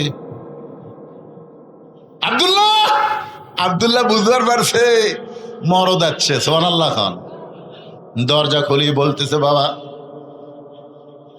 রাত 9টার সময় কেন আইছেন? বাবা বলে ডাক্তারের কারণে, এত রুগীর ভিড়। দেখতে দেখতে 9টা বাজা গেল। এই 9টার সময় 5 পীর কেমনে যায়? এবার আব্দুল্লাহ বাপকে ধরে রেস্টরুমে গেছে। রেস্টরুম, আব্বা একটু বসেন, একটু আপনি বসেন বাবা। বাবারে বসায় থিয়া বইয়ের কাছে আইছে। বউ কম্বল গাওয়াতে শুতে পড়ছে, শীতকাল তো। বইয়ের কানে কানে বলতেছে, কে গো? বাবা আইছে। ময়না পাখি, বাবা আইছে, ওটো গো। কি তোমার বাপ যখন আব্দুল্লাহ চিল্লাল আমি শুনিনি? স্বামী চমকে উঠছে, ওরে বাবা রে, সারা বইয়ের পাগলা। ধরে কোন কথা ঠিক না? আমি উঠবার পারবো না, পারলে তুমি খাবার দাও। বাবক যা বলতেছে, আব্বা বাপ বলতেছে আমার পেট ভরাই আছে। তুই কি মনে করছিস আমি না খেয়ে আছি? খালি থাক পেট ধরে, সকাল হলেই চলে যাবো। বাপ বুঝবার পারছে ওর বইয়ের ভক্তই, বইয়ের ভক্ত গাঁড়িয়ার জাত। জোরে কোন কিসের জাত? গাঁড়িয়ার জাত, বইয়ের ভক্ত। বাপ বুঝবার পারছে খালি থাক পেট ধরে যাও, আর যদি গাড়ি থাকতো তোর বাড়ি থেমে আসতাম। বেটা কইছে, আব্বা তাহলে ওই ঘরে শোতেন। বাবা ঘুমায় গেছে। রাত 11টার সময় বইয়ের ভাই শালা, কয়টার সময়? 11টার সময় ডাকতে দেয়, শেফালি আপা। আব্দুল্লাহ শুতে আছে, শেফালি কম্বল ফেলে দেয়, মারছে লাভ। স্বামী তাকায় দেখে কম্বল আছে, বউ নাই। মানে বউ আসা গেট খুলে বলতেছে, হ্যাঁ ভাই এত রাত্রে কেন? বলে ক্যারাম বোর্ড খেলতে খেলতে ঘড়ি দেখিনি, 11টা বাজছে, সুত পার চাই। বোন বলে, খবরদার তুই না খায় শুতলে আমার চোখে ঘুম ধরবি। বস। ডাইনিং টেবিলের চেয়ারে বসায় দিয়া ভাত গরম, মাছ গরম, সব গরম করে ভাইয়ের সামনে দিয়া বলতেছে, খা ভাই, খা ভাই, তুই না খাইলে আমার কলিজার শান্তি নাই। আব্দুল্লাহ কয়, 9টার সময় আর বাপ আছে, তোকে চেতন করা যায়নি। আর 11টার সময় ভাইয়ের সামনে খা ভাই, খা ভাই। বার হয়ে দেখে 5 তরকারি গরম ভাত, শালার মাথার বইয়ের হাত। কয় তরকারি? 5 তরকারি গরম ভাত, শালার মাথার বইয়ের হাত। আব্দুল্লাহ আস্তে আস্তে বাবা যে ঘরে ঘুমাই, ওই ঘরের জানলার কাছে গিয়া জিরো বাল্বে বাবার শুকনা মুখ দেখতে পায়। বাবা মুখটা শুকনা করে ঘুম পাড়তেছে। আব্দুল্লাহর চোখ দিয়ে দর দর করে পানি পড়তেছে। যে বাবা না খাইয়া গ্রামের জমি বিক্রি কইরা আমাকে লেখাপড়া করে সাহেব বানাইছে, আজকে সেই বাবা না খাইয়া ঘুম পাড়তেছে। আর আমার বইয়ের ভাই শালার সামনে 5 তরকারি গরম ভাত। আমার কি করার কিছুই নাই? আমার কি করার কিছুই নাই? আল্লাহর কোরআন সামনে দাঁড়ায় বলতেছে, তুই যদি বেটা হোস, প্রকৃত সন্তান হোস, বাপের মুখের দিকে তাকালে একটা কবুল হজের সোয়াব। ধরে কারণ সুবহানাল্লাহ। আল্লাহ কোরআনে বললেন, ওয়াকাযা রাব্বুকা আল্লা তা'বুদু ইল্লা ইয়াহু ওয়া বিল ওয়ালিদাইনি ইহসানা। বিবেক জাগ্রত হয়ে বলতেছে, আব্দুল্লাহ ওয়া আমিলুস সালিহা, একটা নেক আমল কর। আব্দুল্লাহ বলতেছে, কি নেক আমল কর্ম? বিবেক বলতেছে, তোর বাড়িতে কি কিছুই নাই? আব্দুল্লাহ চোখ বন্ধ করে দেখে উটি বলা একটা বেলান আছে, উটি বলা একটা বেলান। বিবেক বলতেছে, তোর বউ তো তোর শালা খিলাচ্ছে, তুই আস্তে আস্তে বিলে যেমন ইন্দুর ধরে এভাবে চুপি চুপি বইয়ের পিছনে গিয়া এমন জায়গার একটা বাড়ি মারবো, যেটি বাড়ি মারলে পুলিশকে দেখাবার পারবি না, কোনো নেতাকেও দেখাবার পারবি না। একের মিডল পয়েন্ট একটা বাড়ি মার, যেটি উঁচা হয়ে আছে ওই জায়গা বিসমিল্লাহ কয়ে 1 বাড়ি মারলে 1 হজ, 2 বাড়ি মারলে 2 হজ। ওই বেলান নিয়ে যায় বিসমিল্লাহ কয়ে বইয়ের পাশায় মারছে বাড়ি। এত করে বাড়ি মারছে, শালাও দৌড়, বউ দৌড়। শালা চিল্লা বলে, দুলা ভাই আমার বোনকে মারলেন কেন? আব্দুল্লাহ বলতেছে, তোর বোন আমার কে হয়? তুই যে বলতেছিস আমার বোনকে মারলেন কেন, তোর বোন আমার কে হয়? তোর বোন আমার বউ হয়। তোর বোনকে এত ভালোবাসি, আমার বাপ মাকে গ্রামে রাইকা আমি শহরে তোর বোনের জন্য একটা বাসা বানাইছি। কি জন্য মারলাম? আয়। শালা বলতেছে আমারেও মারবেন নাকি? বলে তোরে মারবো না, তোরে একটু দেখাবার চাই। এবার শালার হাত ধরে বাবা যেই ঘরে ঘুম পাড়তেছে ওই ঘরের জানলার কাছে নিয়ে যায়, বলে দেখে তো ভিতরে কে ঘুম পাড়তেছে। বলে আপনার বাবা কখন আইছে? বলে 9টার সময় আইছে। তোর বোনকে বললাম খাবার দে, তোর বোন বলল আমি খাবার দিবার পারবো না, আপনি পারলে খাবার দেন। তোর বোন খাবার না দেওয়ার কারণে আমার বাবা না খাইয়া 9টার সময় ঘুমাইছে, আর 11টার সময় তোর সামনে 5 তরকারি গরম ভাত। বললে শালা বল আমার আমল কি? শালা বলতেছে দুলা ভাই আর একটা মারেন। আর একটা মারেনি, মানুষের জাত না। এই বাপের আত্মীয় পছন্দ করে, শ্বশুরের আত্মীয় 2 চোখে দেখবার পারে না। এমন বউ বাংলার ঘরে ঘরে, জোরে বলেন কথা ঠিক কি না? আমার মায়েরা যারা পর্দার অন্তর আছেন, আপনি আপনার স্বামীর আত্মীয়কে ভালোবাসেন, দেখবেন আপনার স্বামী আপনার মা বাবার জন্য পাগল হয়ে যাবে। আপনি নিজের মাকে ভালোবাসেন কিন্তু শাশুড়িকে আপনি পছন্দ করেন না। আপনি নিজের বাবাকে পছন্দ করেন কিন্তু শ্বশুরকে পছন্দ করেন না।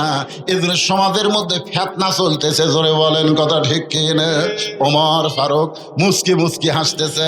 মনে আছে ছেলেটা বলতেছে বাবা কে আপনাকে জেলখানায় বন্দি করলো? খালি একবার নাম কন, আমি তাকে সাইজ করবো। সুবহানাল্লাহ খান। সঙ্গে সঙ্গে বেদুইন সাহাবী সন্তানকে মুখে আঙ্গুল দিয়ে বলতেছে চুপ চুপ। এই কি বলিস পাগলা? খালি নাম কর। কাছে ডেকে বসুন। ছেলে যখন কাছে গেছে ফিসফিস করে বলতে, এই পাগলা আমাকে কে কারাগারে বন্দি করছে, তুই তার নাম শুনবো? বলে হ্যাঁ আব্বা, খালি নাম কন তো। বলে তার নাম হলো হযরত উমর। যেই বলছে হযরত উমর, বেদুইন সাহাবীর সন্তান জেলখানার দরজায় বসে কান্দের, বলে বাবা উমর ফারুক যদি আপনাকে কারাগারে বন্দি করে তাহলে আপনি অন্যায় করেছেন। সুবহানাল্লাহ বলেন। কিছুক্ষণ আগে কি বলছে? খালি নাম কন। কি বলছে? খালি নাম কন। আর এখন যেই নাম কইছে আপনি বলেন তো ছেলেটা কার পক্ষে? সবাই বলতে হবে কার পক্ষে। কিছুক্ষণ আগে কি বলছে? খালি নাম কন, তার আমি সাইজ করবো। যে বলছে হযরত উমর, সঙ্গে সঙ্গে ছেলেটা জেলখানার দরজায় বসে কান্দের, বলে বাবা হযরত উমর যদি আপনাকে বন্ধ করে তাহলে আপনি নিশ্চয়ই অন্যায় করেছেন। আপনারা বলেন তো নাম শোনার সঙ্গে সঙ্গে ছেলেটা বাবার বিপক্ষে উমরের পক্ষে কেন হলো? এই কেন হওয়ার পিছনে কারণ হলো এই ছেলেটা রাত্রেবেলা যখন ঘুম পারতো না তখন বাবা হযরত উমরের জীবনে শুনাইতো। একদিন বলতেছে ও বেটা তুই কি জানিস আমাদের এই মদিনায় এমন একজন খলিফা রয়েছে, সবাই যখন ঘুম পাড়ে ওই খলিফা তখন রাতের অন্ধকারে একা একা মানুষের দুঃখ কষ্ট দেখে। একদিন খলিফা মানুষের দুঃখ কষ্ট দেখতে গিয়া দেখতে পায় একটা তাঁবুর ভিতর থেকে একজন পুরুষ মানুষ বাইরে খালি দৌড়াদৌড়ি করতেছে। ওমর ফারুক লোকটাকে সালাম দিয়ে বলে ভাই তাঁবুর মধ্যে না ঢুইকা আপনি বাইরে দৌড়াদৌড়ি করেন। লোকটা বলতেছে আমার বাড়ি হলো অমুক দেশে, আমি অমুক দেশে যাবার চাই। এই তাঁবুর মধ্যে আমার বউ আছে, বউটা প্রসব বেদনায় ছটফট করতেছে। এখন আমি কি করব? আমি এখন পুরুষ মানুষ হয়ে তো আমার বউয়ের প্রসব বেদনার কোনো ব্যবস্থা করতে পারি না। ওমর ফারুক বলেন একটু ধৈর্য ধরেন। এক দৌড়ে বাড়িতে আইসা তার বিবিকে নিয়ে গেলেন। ধাত্রী হিসাবে তার বউটা সন্তান ধরার পরে বললেন খলিফাতুল মুসলিমিন ওমর আপনার বন্ধুকে বলেন আপনার বন্ধু একটা কন্যা সন্তানের বাপ হয়ে গেছে, যে হযরত ওমর আরামের ঘুম বাদ দিয়ে মানুষের দুঃখ কষ্ট দেখে সেই উমর যখন আপনাকে জেলখানায় বন্দি করেছে তাহলে আপনি অন্যায় করেছেন। ও বাবা দরকার হলে আপনি বলেন ওমর ফারুক কোথায় থাকে, আমি তার কাছে যাব, তার হাত পাও ধরে হলেও আপনাকে জেলখানা থেকে আমি মুক্ত করব। বেদুইন সাহেব বলে বেটা রে উমরের দরবারে গিয়া তুই আমাকে বের করতে পারবি না। এই জেলখানা থেকে যদি বের করতে চাস তাহলে শিক্ষামন্ত্রী হযরত আলীর দরবারে যা। সুবহানাল্লাহ বলে কর।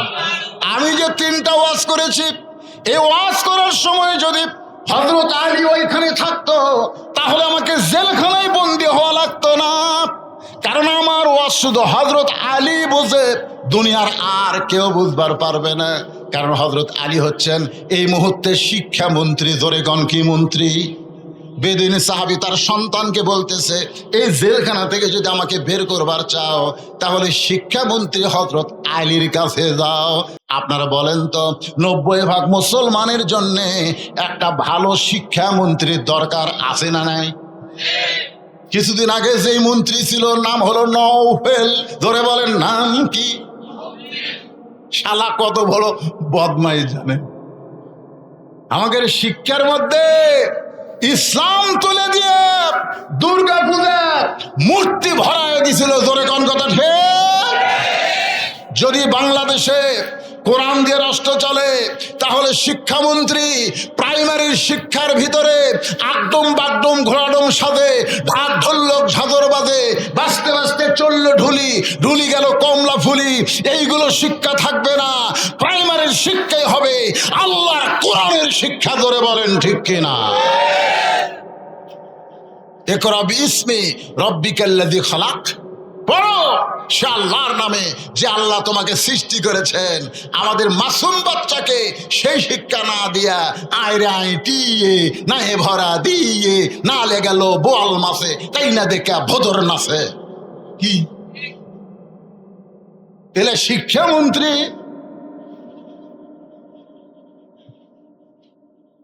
কথা বলেন, এটা কি হিন্দুর দেশ না মুসলমানের দেশ? আরে ভাই, কথা হক কথাটা বলা লাগবে। হিন্দুর দেশ না মুসলমানের দেশ? তাহলে শিক্ষামন্ত্রী কেমন যোগ্যতা হওয়া লাগবে? উমর ফারুক যখন মদিনার খলিফা ছিলেন ওই সময় শিক্ষামন্ত্রী ছিলেন হযরত আলী। সুবহানাল্লাহ খান। বেদিন সাহাবী কি বলতেছে, আমাকে যদি জেলখানা থেকে বের করবার চাও তাহলে খলিফার কাছে যাওয়া লাভ নাই, শিক্ষামন্ত্রীর কাছে যাও। বেদিন সাহাবীর ছোট্ট ছেলে শিক্ষামন্ত্রীর বাড়ির দিকে রওনা দিলেন। বাড়ির কাছে গিয়ে দেখে দুইটা যুবক দাঁড়ায় আছে, চাঁদের চাইতেও সুন্দর। নাম হলো হাসান আর হোসাইন। সবাই সুবহানাল্লাহ বলেন না?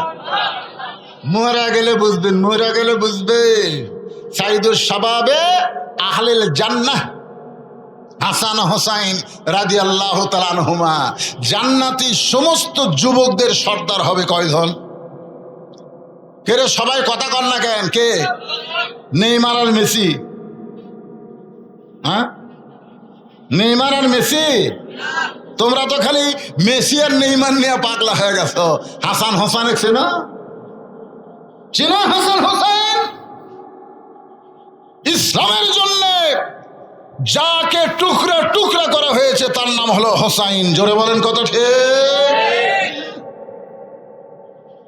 ছোট্ট ছেলে, বেদুইন সাহাবের ছোট্ট ছেলে শিক্ষামন্ত্রীর বাড়ির দরজা যায় দেখে র্যাব নেই, পুলিশ নেই, দুইটা যুবক দাঁড়ায় আছে। নাম হলো হাসান হোসাইন, চাঁদের চাইতেও সুন্দর। সুবহানাল্লাহ। হাসান মানে কি, হোসাইন মানে কি বোঝা লাগবে তো ভাইজান। জান্নাতুল বাকি মদিনার পাশে যে গোরস্থান, এই গোরস্থান যখন জিয়ারত করলাম একজন আমাকে বলল, হুজুর ওই যে কবর দেখতেছেন এই কবরটা হলো হযরত হাসান রাদিয়াল্লাহর কবর। আগে সব কবর চেনা যাইতো, কিন্তু বর্তমান সৌদি সরকার এরা সব কবর ভাঙ্গা দিছে। যেটা শুরু হয়েছিল বাংলাদেশে মাজার ভাঙ্গা। জোরে কন কি ভাঙ্গা? এ কথা কন কি ভাঙ্গা? আগে সব মাজার ছিল। তুরস্কর সময় তুর্কেরা যখন শাসন করত সব মাজার ছিল, কিন্তু যখন বর্তমান সরকার সৌদি আরবে যারা আছে এরা যখন ক্ষমতা পাইল তখন সব মাজার ভাঙ্গা দিল।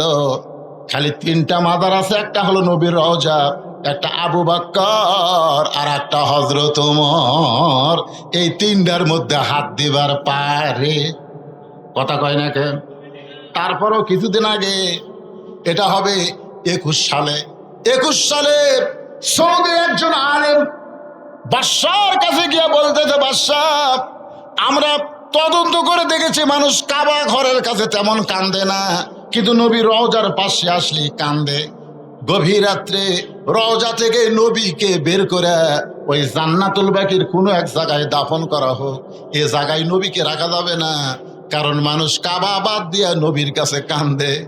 বাদশাহ এই কথা শুনে চিন্তায় পড়ে গেল, কি করবে? রওজা থেকে নবীকে বের করে কি জান্নাতুল বাকির মধ্যে রাখবে নাকি? বাজান গো, একটু মনোযোগ দেন। নবীর কাছে মানুষ কান্দে, কাবার কাছে কান্দে না, কারণ কাবা এমন একটা ঘর, যে ঘরের কাছে আল্লাহওয়ালা না থাকলে কাফেররা মূর্তি ঢুকায়। আর নবীর রওজা এমন একটা রওজা যেটা আরশে আজিমের চাইতেও দাম বেশি। আপনারা বলেন তো, যারা প্রকৃত মুসলমান, মদিনার রওজায় কি আমাদের নবী মরে আছে? এ ধরে কোন মরে আছে? আমাদের নবী কিন্তু মৃত্যু না। আমরা সালাম দেওয়ার সঙ্গে সঙ্গে রওজা থেকে সালামের উত্তর আসে, কিন্তু আমাদের কান খারাপ দেখে আমরা শুনবার পাই না। একটা গজল আমার সঙ্গে সবাই বলেন, ইসলামের আলো জ্বালায়া দিয়া নবী ঘুমায়া। কেউ কি সাহস করে বলতে পারবেন ময়রা আছেন সোনার? না, আপনারা কেউ বলতে পারবেন যে ময়রা আছে? কেউ বলতে পারবেন? এই শালা হেজাতি, বাংলাদেশে কিন্তু হেজাতি বার আছে। হেজাতি বোঝেন না? হেজাতি, এই শালা হেজাতিরা কয় নবীও মরে গেছে। নবীও যদি মরে যায় তাহলে আমরা যে দৌড়ে সে পড়বো, ফেরেশতারা লিয়ে যায়, কাক দিবি রে? কঠিন বিপদে আছি ভাই। এই বাংলাদেশে কিছু হেজাতি আছে না নাই? দরকার আছে না? হ্যাঁ, এই ফেসবুকে এই হেজাতির কিছু মশলা আমাকে কিছু যুবকেরা দেখে কয়, হুজুর তারাবির নামাজ কয় রাকাত? হুজুর তো চা পাত গুড়েন দেওয়া দরকার। তোর দাদা কয় রাকাত পড়ছে? কয় 20 রাকাত। তোর বাপ কয় রাকাত পড়ছে? 20 রাকাত। তো তোর আবার কোন জাকাত বাঁচা? হুজুর নামাজের পরে হাত তোলা যাবি কি যাবি না? তোর মন না তাহলে তুলিস না, এ ফতুয়াবাজি করিস কেন রে? এরকম কিছু লোক আছে না নাই? সৌদি আরবে কাম করবে গেছে, 4 বছর কাম করে আসা 2 ঠ্যাং ফাঁক করে খাড়া হয়ে হাত এটি বান্ধিতে। কে রে এটা? কি হচ্ছে হুজুর সৌদি আরবে? তুই সৌদি আরবে কি লেখাপড়া করবার গেছিল? তুই সৌদি আরবের কোন ভার্সিটি পড়ছো? কয় না হুজুর আমি ক্লিনার। তুই ক্লিনার হয়ে আসা হাত এটি বাঁধলু, তার মানে আমরা মুক্তি হয়ে হাত সব এটি বান্ধিচ্ছি, আর তুই রাস্তা সাফ করে আসে হাত এটি বান্ধিস, ঠ্যাং ফাঁক করে টানাস। তোর কি অন্ডকোষ বড় হচ্ছে কেরে?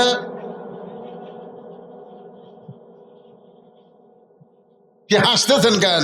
এরকম ফেতনা বাদ আছে না নাই? ধরে এরাই ফেতনা, এরাই ফেতনা।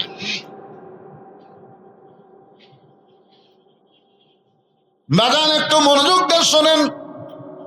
শিক্ষামন্ত্রীর বাড়ির দরজায় গিয়ে হাসান আর হুসাইন ছেলেটা সালাম দিয়ে বলতেছে, শিক্ষামন্ত্রীর সঙ্গে আমি দেখা করবার চাই।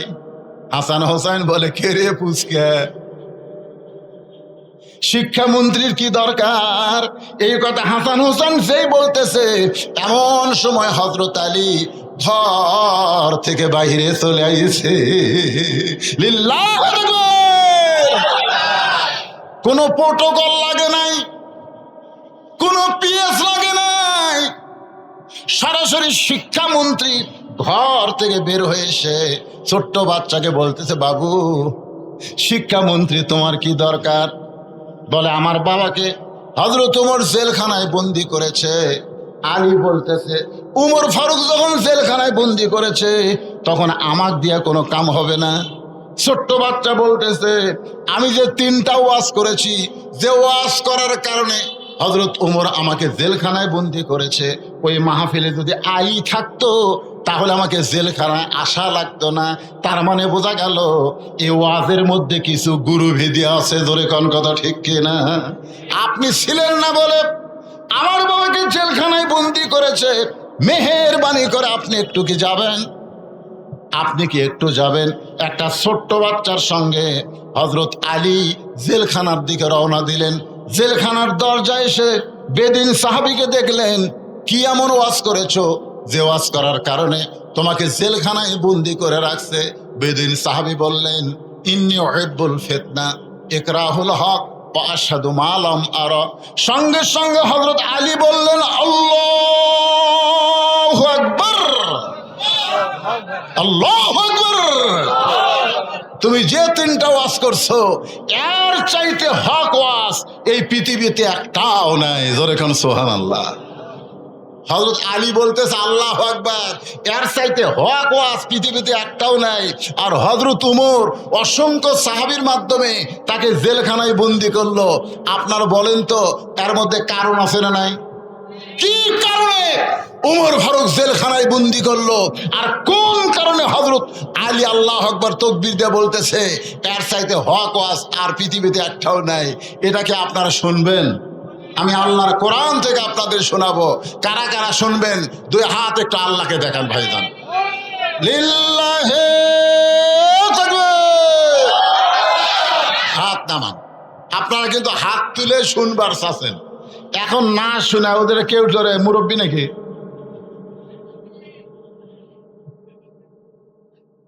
লিমা তাকুলু মা লা তাফালুন। আপনারা বলেন তো এই আয়াতের অর্থ কি? এই আয়াতের অর্থ হলো কথার সাথে কামের মিল নাই। আপনারা হাত তুলে ওয়াদা দিলেন আপনারা সবাই শুনবেন, এখন না শুনে যদি কেউ ওঠেন উনি টাটকা মুনাফিক। এখন কি মুনাফিক? তাহলে আপনাদের শোনা লাগবেই। এখন আপনারা কোন আপনাকে বলা লাগবে কি? আমাকে বলা লাগবে না? তাহলে আমি বলবই এ ওয়াদা করলাম। এখন আপনারা বলেন আমরা শুনবই এ ওয়াদা করলাম। তার কথা কয় না, শুনবেন না? মাশাআল্লাহ। আজকে তো আর আমার এই ওয়াজের পরে তো আর কোনো ওয়াজ নাই যে টানাটানি করে দৌড় মারা লাগবে। আর আদায় না, এখন চলে যাব আলোচনা। এই আলোচনার আগে সবাই একটু জিকির করে মনটা একটু ফ্রেশ করে নেন। লা ইলাহা ইল্লাল্লাহ, লা ইলাহা ইল্লাল্লাহ, লা ইলাহা ইল্লাল্লাহ, লা ইলাহা ইল্লাল্লাহ মুহাম্মাদুর রাসূলুল্লাহ সাল্লাল্লাহু আলাইহি সাল্লাম। সঙ্গে সঙ্গে ছোট বাচ্চা হযরত আলীর হাত ধরে বলতেছে, হযরত আলীর মতন শিক্ষামন্ত্রী যদি আমার বাবার পক্ষ নেয়, দুনিয়ার কোন উমর আমার বাবাকে জেলখানায় বন্দি রাখতে পারবে না। সুবহানাল্লাহ বলেন। আপনারা কি মনে করেন হযরত আলীর এলেম বেশি না কম? কেমন বেশি? আনা মাদিনাতুল ইলমে আলী ও বাবুহা। রাসূল বলেছেন আমি হলাম এলেমের শহর, আলী হচ্ছে তার দরওয়াজা। সব ধরনের এলেম হযরত আলীকে আল্লাহ দিয়েছেন, যার কারণে শিক্ষামন্ত্রী। তোরে কোন সুবহানাল্লাহ। হ্যাঁ, খালি এক ধরনের এলেম নিয়ে তুমি শিক্ষামন্ত্রী হও, যার কারণে জেনারেল শিক্ষার দাম হয়, আর হাফিজি মাদ্রাসা এতিমখানা ভিক্ষা করে চালান লাগে। জোরে কোন কথা ঠিক কিনা? শিক্ষামন্ত্রীর মধ্যে যদি কোরআনের শিক্ষা থাকতো তাহলে প্রাইমারির আগে এইগুলা মাদ্রাসার মূল্যায়ন হতো। জোরে কোন কথা ঠিক কিনা? প্রাইমারি শিক্ষা করা হলো নফল, আর কোরআন শিক্ষা করা হলো ফরজ। ভাগ্য খারাপ, আমরা যদি আল্লাহর কোরআনের সমাজ পাই তখন বুঝবো শিক্ষামন্ত্রী কারে কয়। কথা ঠিক কিনা বলেন? খায়রুকুম মান তাআল্লামাল কোরআন ওয়া আল্লামা। ওই ব্যক্তির চাইতে সম্মানী দামি আর কেউ নাই যে আল্লাহর কোরআন শিখেছে অপরকে কোরআনের শিক্ষা দেয়। এখন ছোট বাচ্চা হযরত আলীর হাত ধরেছে। হযরত আলী উমর ফারুকের দরবারে, উমর ফারুক মেম্বরে বসেছিলেন। মেম্বর থেকে দাঁড়িয়ে বললেন, ওগো আল্লাহর শিক্ষামন্ত্রী। সুবহানাল্লাহ বলেন। কার শিক্ষামন্ত্রী? ওগো আল্লাহর শিক্ষামন্ত্রী, আপনি কেন আমার কাছে আইছেন? আমি ওমরকে ডাকলে আমি আপনার কাছে যাইতাম। সুবহানাল্লাহ। কারণ আল্লাহ নবীর পরে হযরত আলীকে প্রত্যেকটা সাহাবী ওস্তাদের মতন সম্মান করতেন। আপনারা বলেন তো ইসলামে ওস্তাদের সম্মান কম না বেশি? এইবারই খালি প্রথম দেখলাম জামিল মাদ্রাসায় ছাত্ররা হুজুরের বিরুদ্ধে আন্দোলন করলো। ধরে কোন কথা ঠিক না? আমি কিন্তু ছোটবেলায় জামিলের ছাত্র ছিলাম। কওমি মাদ্রাসা, হাফেজি মাদ্রাসার ছাত্ররা হুজুরের বিরুদ্ধে আন্দোলন করতে পারে, এইবারই প্রথম দেখলাম। মানে আমাদেরকে এমন শাসন এবং শিক্ষা দেওয়া হয়েছে যে আমরা সম্মানের ক্ষেত্রে হুজুরের চেহারার দিকে তাকায় কথা বলতে পারিনি, সবসময় কথা বলেছি নিচের দিকে তাকায়া। কারণ ইসলামে ওস্তাদের সম্মান আছে। ধরে কোন কথা ঠিক? কথা কন না কেন? কথা কন। এটা আইজুল হক কলেজের শিক্ষক না, ছাত্র না। মাঝে মধ্যে ছাত্র শিক্ষককে ধাবার দেয়। জোরে কোন কথা ঠিক কিনা ভাইজান?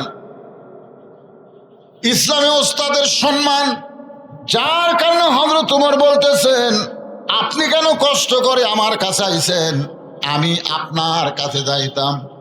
এটা হযরত ওমর বলার সঙ্গে সঙ্গে ওই ছোট্ট ছেলেটা এক দৌড়ে গিয়া ওমর ফারুকের কপালে চুমা খাইছে। কোন ছেলে? কোন ছেলে? ওই বেদুইন সাহাবী যাকে কারাগারে বন্দি করছে, তার ছেলে উমর ফারুকের কপালে চুমা খায় বলতেছেন আপনার মতন মহামানব আমি দুনিয়াতে দেখি নাই। রাতের অন্ধকারে যখন কান্না করেছিলাম তখন আপনি তো আমাকে কান্দে করে আমার বাবার জেলখানার দরজা পর্যন্ত পৌঁছায়া দিছেন। সুবহানাল্লাহ খান। আচ্ছা, ছোট্ট ছেলেকে কান্দে করে জেলখানার দরজায় কে পৌঁছায় দিছে?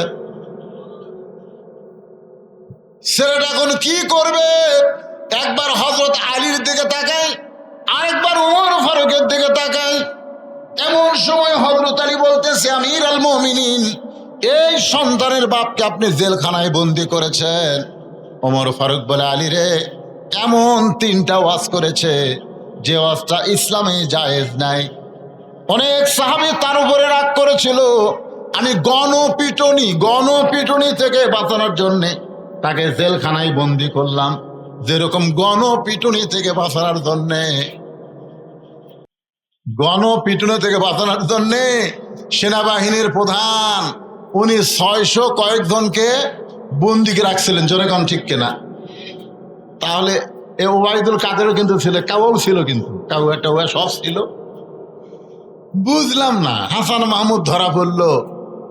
আবার কিছুদিন পরে শুনলাম ওই বাহির দেশে ঘুরতেছে। বুঝবার পারতেছি না ভাই রে, কি যে হবি রে। আমরা যে হাসিনার বিরুদ্ধে এত ওয়াজ করতেছি, আবার কি হাসিনা চট করে ঢুকেই নাকি? মাথা খেলতেছে না, এরা কি করবি? আজ পর্যন্ত হাসিনার প্রেসিডেন্ট ছুঁয়ে দিছে। ধরে কোন কথা ঠিক না? বাবা সুপ্পু এখনো ক্ষমতায় বসে আছে। মাথা ঘোরে। আল্লাহ, কি যে হবি রে।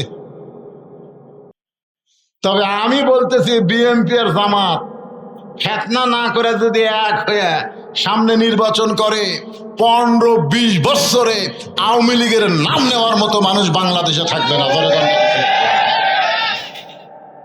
নাম নেওয়ার মতন মানুষ খুঁজে পাওয়া যাবে না। কিন্তু এই দুটার মধ্যে এই বিচ্ছিন্ন করতেছে একদল ষড়যন্ত্রীকারী। ধরে কোন কথা ঠিক কিনা ভাই? মাঝে মধ্যে চিন্তা করে, হ্যাঁ আবার কি ঠান্ডাবাদী করি নাকি? মাঝে মধ্যে চিন্তা,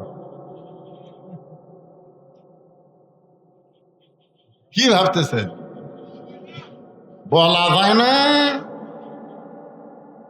200-র উপর খুনের কেস করা হয়েছে, খালি ঢুকে দেখো। তবে ভাই আমাদেরকে বিচ্ছিন্ন হলে চলবে না, আমাদেরকে এক হওয়া লাগবে। ধরে বলেন ঠিক কিনা? আল্লাহর বান্দার একটু মনোযোগ দেন। জনগণের গণপিটুনি থেকে বাঁচানোর জন্য এই সন্তানের বাপকে আমি জেলখানায় বন্দি করে রাখছি। এমন 3টা খারাপ ওয়াজ করছে। আলী বলতেছে কি 3টা ওয়াজ করেছে? ওমর ফারুক বললেন 1 নম্বর হলো ইন্নী উহিব্বুল ফিতনা, আমি ফিতনাকে মহব্বত করি। হযরত আলী বলতেছেন লোকটা তো ঠিকই বলেছে, আল্লাহ কোরআনে বলেছে ইন্নামা আমওয়ালুকুম ওয়া আওলাদুকুম ফিতনা, নিশ্চয় সম্পদ আর সন্তান হলো বিপদের কারণ।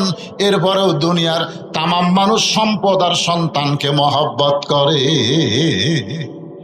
কথাটা তো বেদিন সাহাবীর না, কথাটা কার?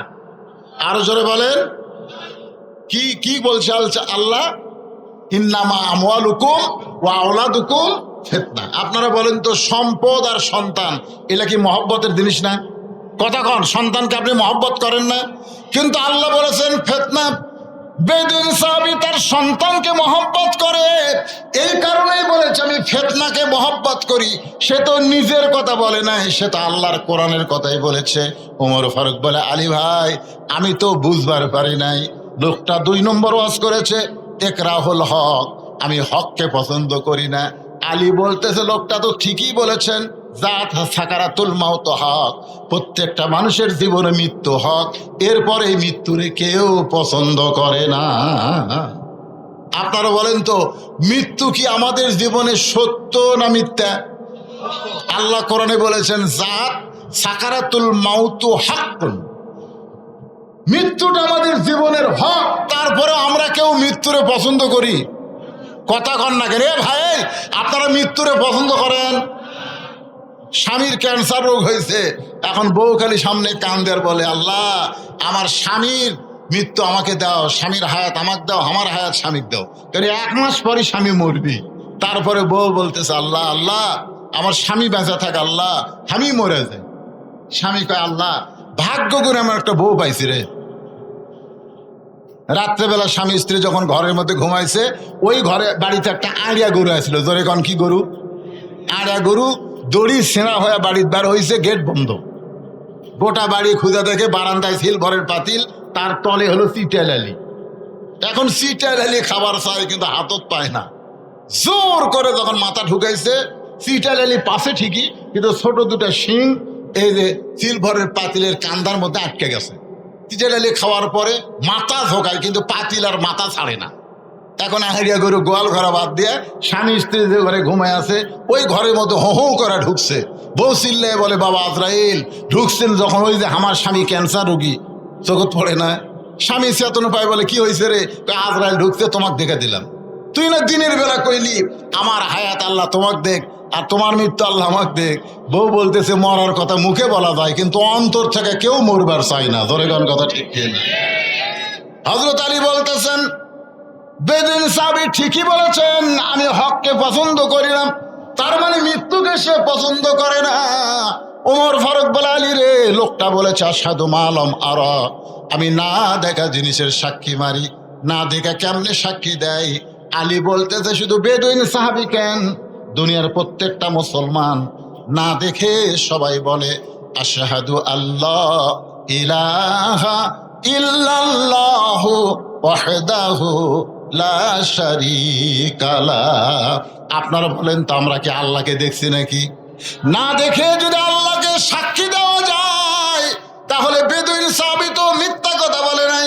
সঙ্গে সঙ্গে হযরত ওমর এক দৌড়ে এসে জেলখানার দরজা খুলে বেদুইন সাহাবীকে বুকের মধ্যে নিয়ে বলতেছে, আলীর মতন শিক্ষামন্ত্রী যদি না থাকতো, তাহলে এই ইসলাম এত দূর অগ্রসর হতো না। এজন্য ভাইজান, আমাদের সামনে শিক্ষামন্ত্রী, আমাদের এমন একজন মানুষকে চাওয়া দরকার যে সব দিক দিয়ে জ্ঞানী। ধরে কোন কথা ঠিক? আজকের এখানে আমি দীর্ঘ সময় যে আলোচনা করলাম, আগামী 4 তারিখে সেন্ট্রাল স্কুলে, এই মাসেরই আজকে কয় তারিখ? 1 তারিখ। 4 তারিখে মাগরিবের নামাজের পর এশা পর্যন্ত আমার আলোচনা আছে। 2 তারিখ, 3 তারিখ এবং 4 তারিখ, এই 3 দিন যেখানে আল্লামা সাঈদী হুজুর আলোচনা করেছেন, সেই মাহফিল মাঠটা আবার কোরআন দিয়া চাঙ্গা করা হবে। আপনাদের সকলের দাওয়াত। আল্লাহ সবাইকে উপস্থিত হওয়ার তৌফিক দান করুক। সকলে বলে আমিন। কেউ যাবেন না, দোয়াটা করে যান। একটা দোয়া করি আমরা, আস্তাগফিরুল্লাহ আল্লাযী লা ইলাহা ইল্লা হুয়াল হাইয়ুল কাইয়্যুম ওয়া আতুবু ইলাইহি। আল্লাহুম্মা আমিন। আল্লাহুম্মা আনতাস সালাম ওয়া মিনকাস সালাম, তাবারাকতা ইয়া যাল জালালি ওয়াল ইকরাম। আয় আল্লাহ তাআলা, কঠিন গরমের ভিতরে তোমার পাগল বান্দারা বান্দিরা রাত 12টা পর্যন্ত এই জান্নাতের বাগানে বসে বসে আলোচনা শুনেছে।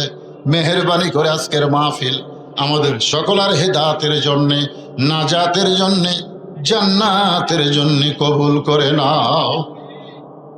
এই মাহফিলের শুরু থেকে শেষ পর্যন্ত যত আলোচনা হয়েছে আল্লাহ, এর মধ্যে যদি ত্রুটি হয়, ভুল হয়, মাফ করে দাও।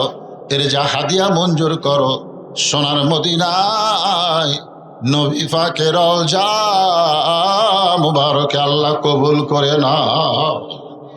এই এতিমখানা মাদ্রাসাকে, জি সবার জন্য দোয়া করবো, এতিমখানা মাদ্রাসাকে কিয়ামত পর্যন্ত কবুল করে নাও। এ মাদ্রাসা যারা সর্বাত্মক সহযোগিতা করেছে আল্লাহ, তাদের সকলকেই জান্নাতি কবুল করে নাও।